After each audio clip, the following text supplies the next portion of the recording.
الرحيم. باب ما جاء في ترك الصلاة على الشهيد.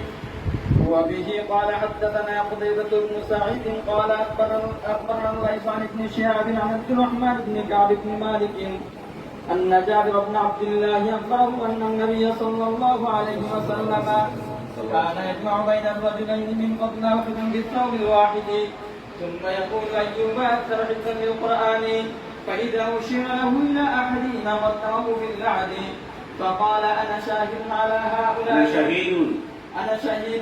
هؤلاء يوم القيامة وأمر بدفنهم في دمائهم ولم يصلي عليهم ولم يغسلوا. الباب عن أنس بن مالك رضي الله تعالى عنه قال أبو عيسى حديث جابر حديث حسن صحيح وقد روي هذا الحديث عن الزهري عن أنس عن النبي صلى الله عليه وسلم وروي عن الزهري عن عبد الله بن ثعلبة بن أبي سعيد عن النبي صلى الله عليه وسلم ومنهم من ذكره عن جابر وقد اختلف اهل العلم بالصلاة على الشهيد فقال بعضهم لا يصلي على الشهيد وهو قول أهل المدينة وبه يقول الشافعي وأحمد رحمهم الله وقال بعضهم يصلي على الشهيد واحتجوا بحديث النبي صلى الله عليه وسلم أنه صلى على حمزة رضي الله تعالى عنه وهو قول الثوري وأهل الكوفة وبه يقول إسحاق رحمه الله. بسم الله.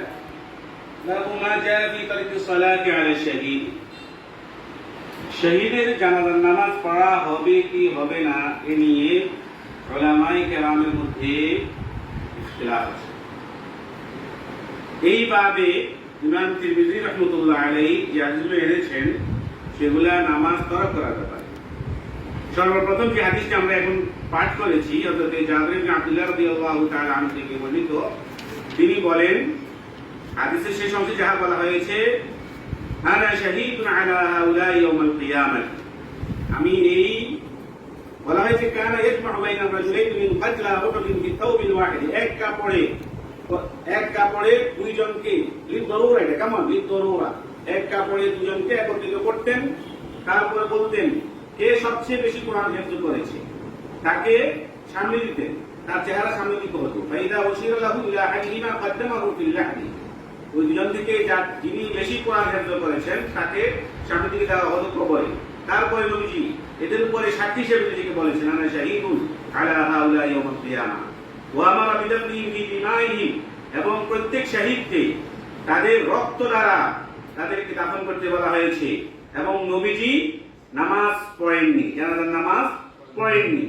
এখান থেকে ইমাম শাফিঈ, ইমাম মালিক, ইমাম আহমদ, ইমাম ইসহাক রাহিমাহুল্লাহ তাদের সাথে আরো উলামায়ে কেরাম আছেন, তারা এই হাদিসকে দলিল হিসেবে পেশ করে বলেন যে জানাজার নামাজ পড়া লাগবে না।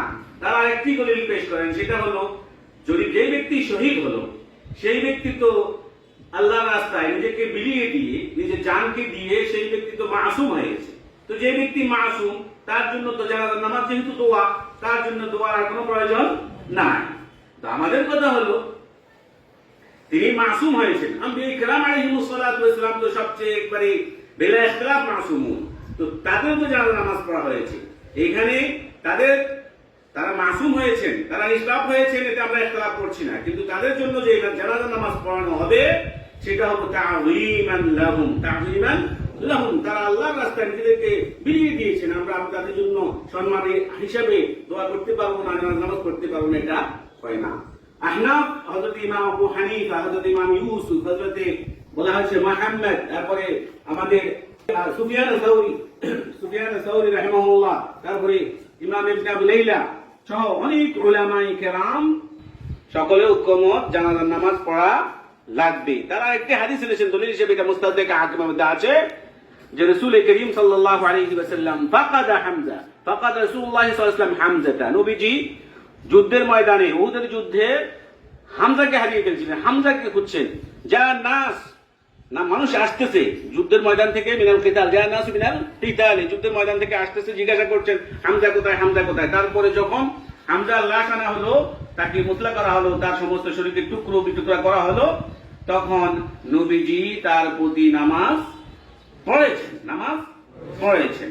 তো এই সমস্ত রেওয়ায়েত দ্বারা বোঝা যায়, আর অনেকগুলো রেওয়ায়েত আছে, আমি সেগুলো আলোচনা করছি না, যে আহনাফের নিকটে, উলামায়ে আহনাফের নিকটে জানাজার নামাজ পড়তে হবে কার?